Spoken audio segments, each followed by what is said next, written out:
All right, here we go into our final round 2 match, which is basically the final match before we do get into the finals of summer here for the Udibank LCK Summer Playoffs. It's a good time to be a League of Legends fan. There are playoffs happening all around the world, especially for you guys who watch the LCK. We've had some really entertaining matches, just really back and forth, some unexpected stuff. Yeah. Even T1 Kia coming up here, a lot of people voting for KT. Did not happen.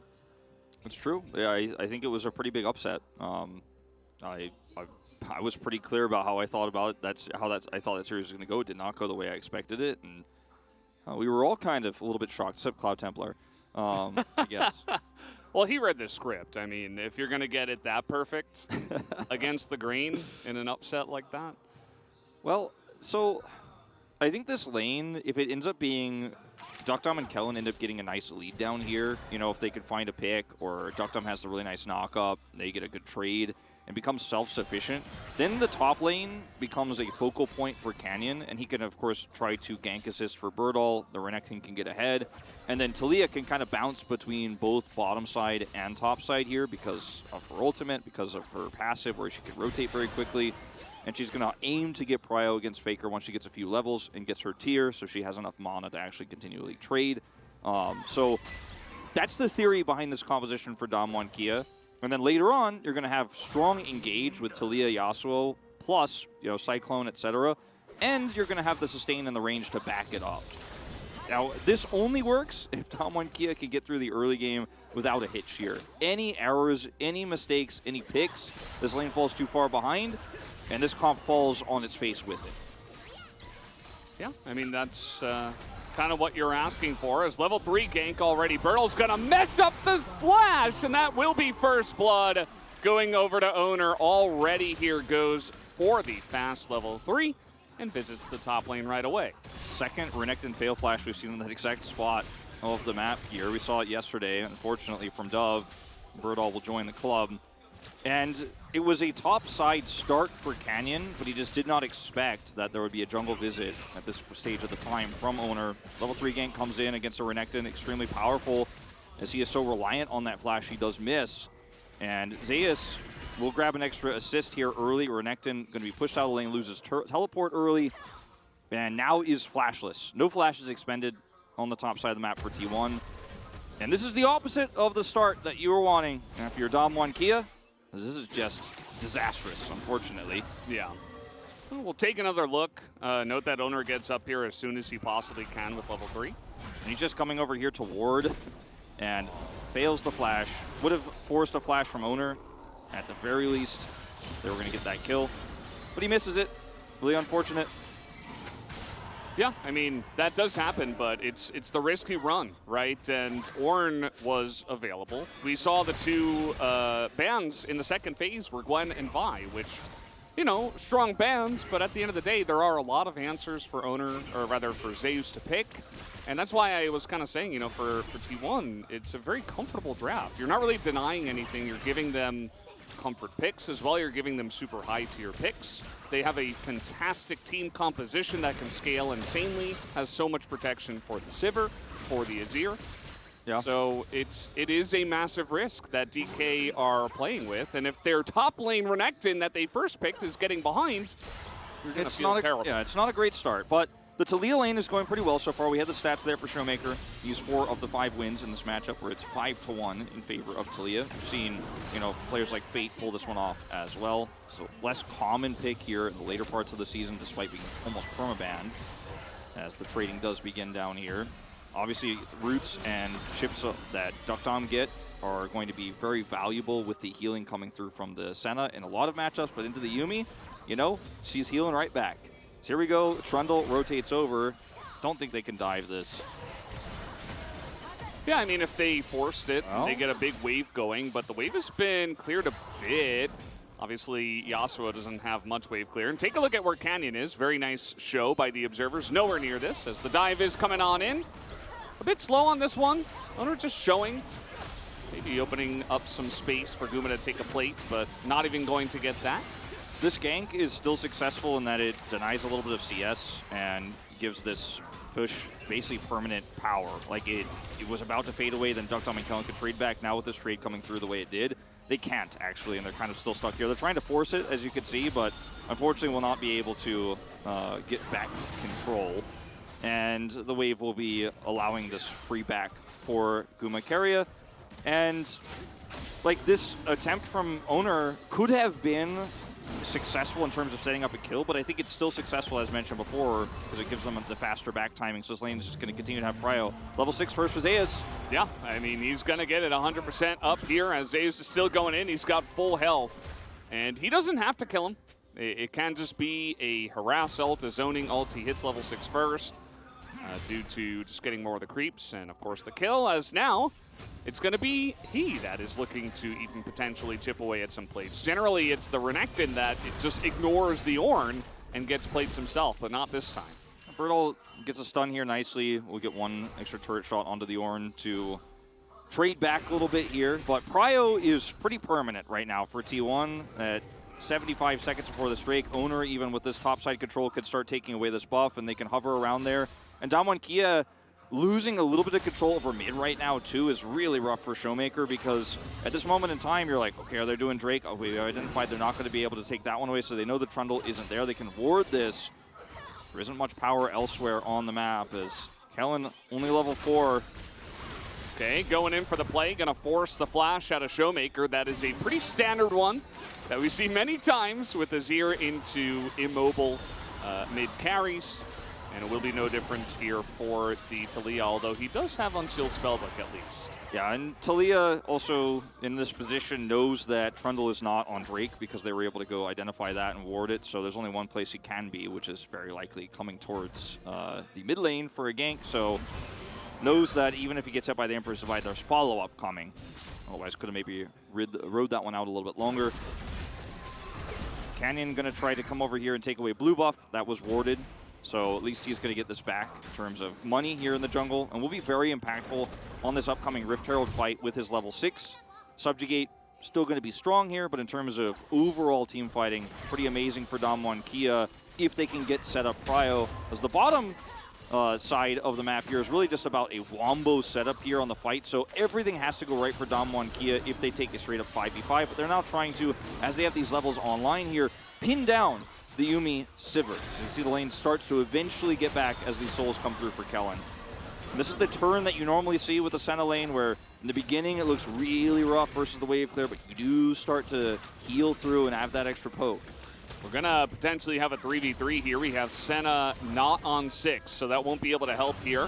As in we go, the Ornn is going to be pulled, flash on in, but it doesn't get much on a ShowmMaker, but a 3-man follow-up knockup could be enough. Zeus gets incredibly low, but he will survive, as Oner now looking to bite the dust, but will not go down just yet. Deokdam's roam up from the bottom side. He's going to get here first, and he will be able to secure a kill for his team, as Guma, with the cat on the book on his back, does look to extend, but can't do much at this point in time. So T1 KIA trade back here, grab the Rift Herald.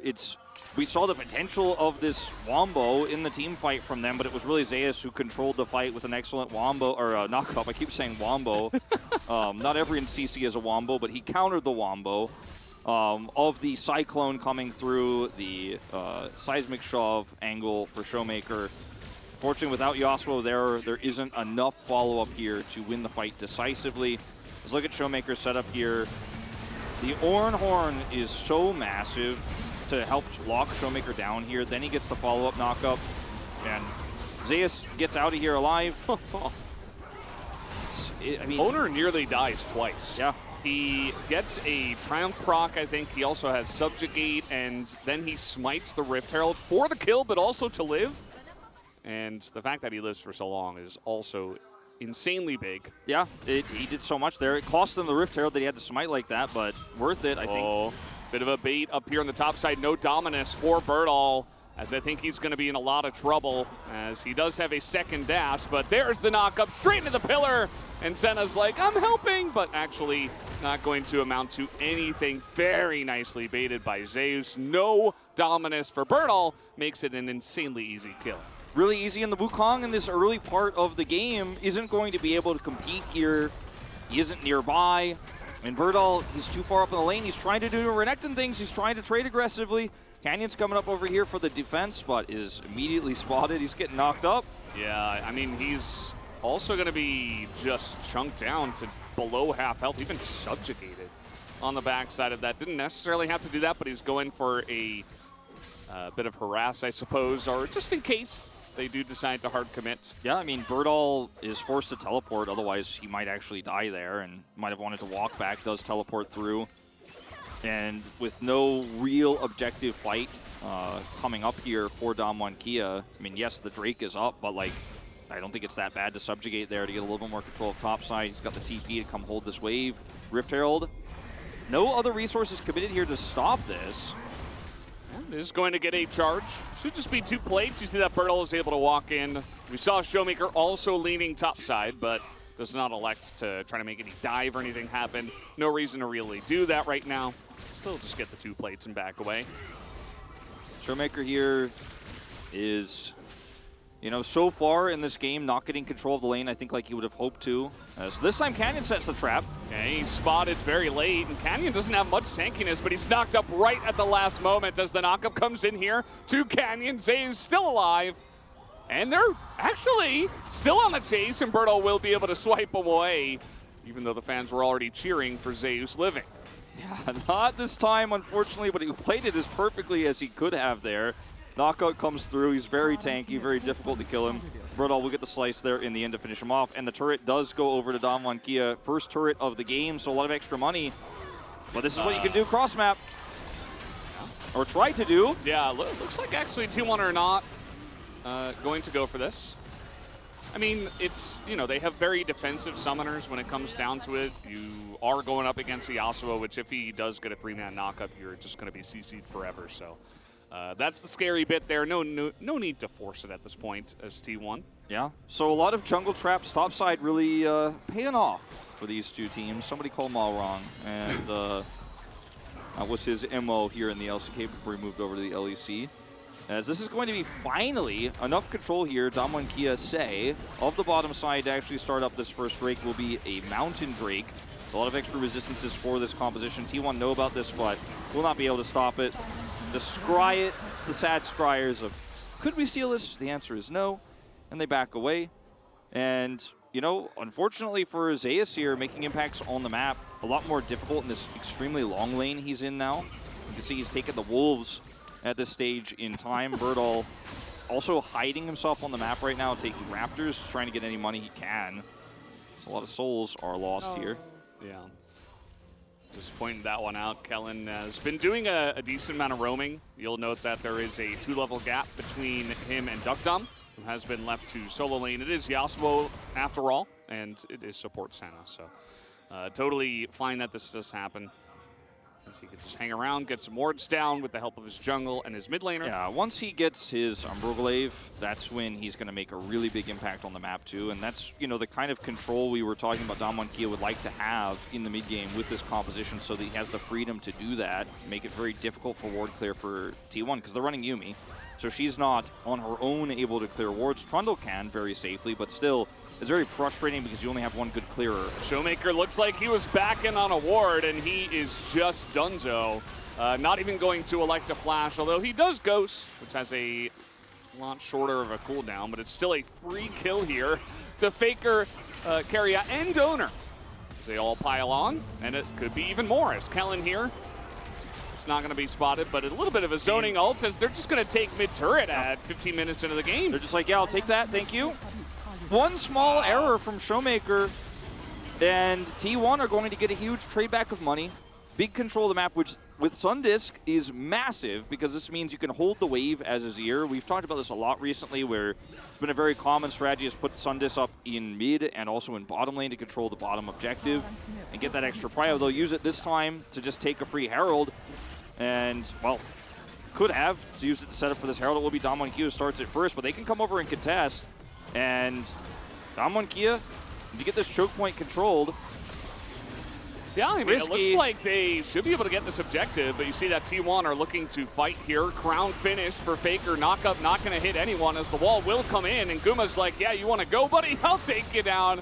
But this does mean that Guma's not in the rest of the fight, as ShowmMaker is going to die, and the rest of the team of T1 G1 VOD is on the run as Deokdam will get that knock-up, does not even bother to last breath as everybody's just being chased down here by the Trundle, by the Ornn, by the Azir, as they are going to get this kill onto Zeus, but Oner is basically a raid boss at this point in time, and Gumayusi is just solo farming. Yeah, Guma's like, yeah, you guys can have fun up there on the top side. We'll take the 2-for-1 trade, and I'm going to get some damage to this inner turret, take the extra farm. And, you know, T1 G1 VOD, this is a pretty risky call to go for the Herald here, considering the amount of control T1 had on the map and how this composition works with Call, the Forge God, Emperor's Divide, and Sivir with a Kraken Slayer at this stage of the game versus, yeah, Yasuo, he could fight, he could skirmish well, but the setup has to be perfect, and if you're turning as T1 G1 VOD's comp, you're really weak.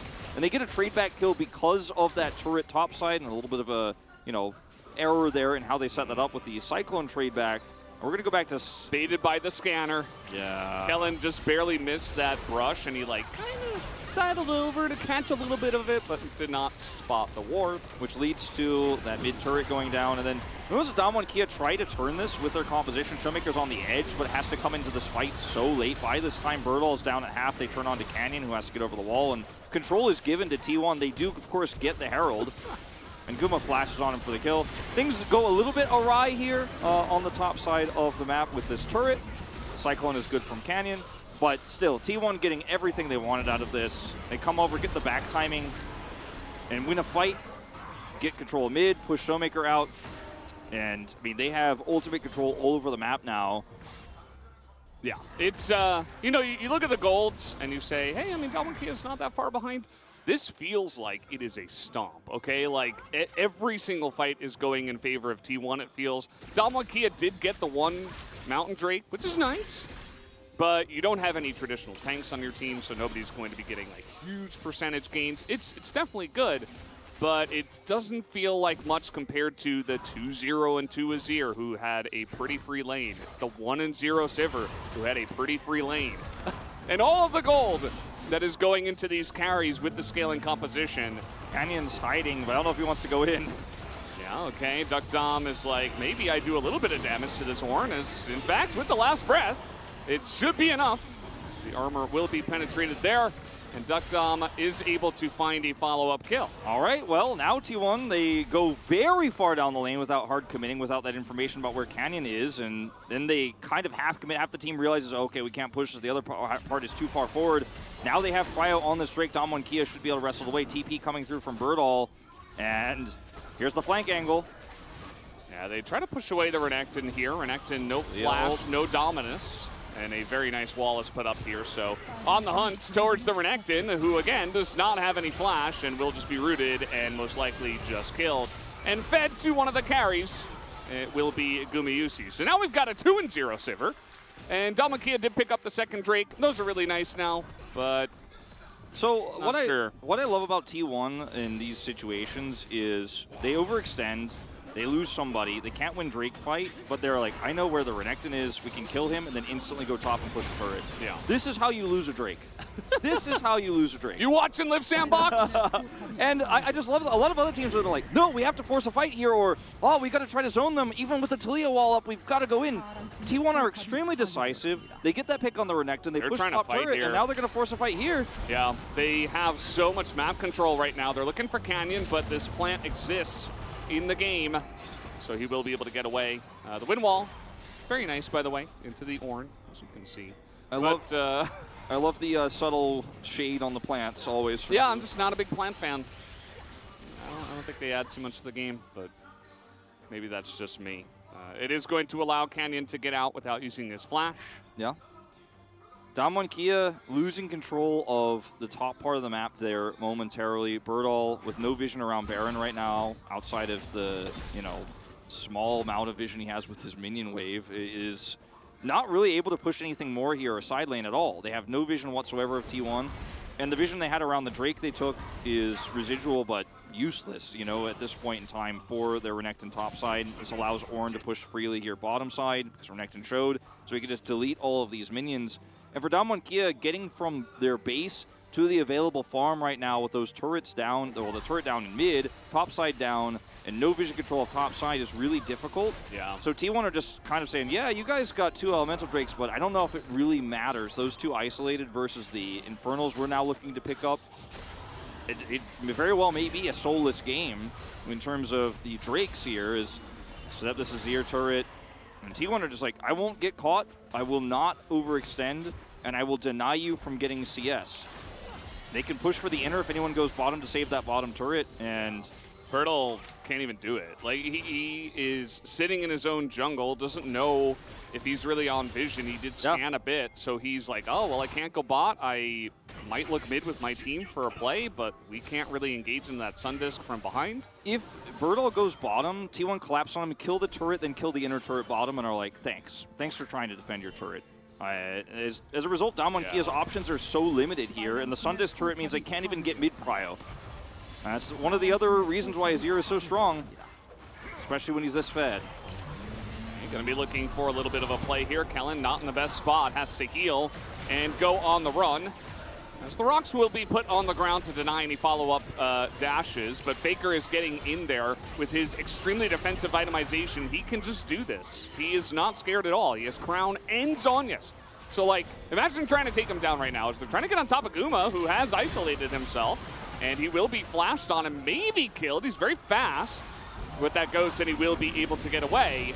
As the follow-up here onto Burdol, who now does not have Flash or the Dominus. He will be taken down into pillars, and the follow-up will come in from the side of T1. Big last breath, though, trying to turn this one around. As Zeus is going to get low, but he's just too tanky. They don't quite have the damage to make it through him, as ShowmMaker will finally be able to. But the Yuumi still here, still healing through all of this damage. And it wasn't a clean fight, but it is going to be T1's in the end, as 3 of them will live. A triple kill for Oner, who now has 7 kills on Trundle as they push and will take the Baron. And there's your plant as well, the other one. That's going to give them enough healing here to feel they could take this Baron down, and I think they absolutely can with the Yuumi. Oh, okay. Well, teleport, you know, Burdol is alive and he's teleporting in, so. All right, fair enough. Take the fight and leave.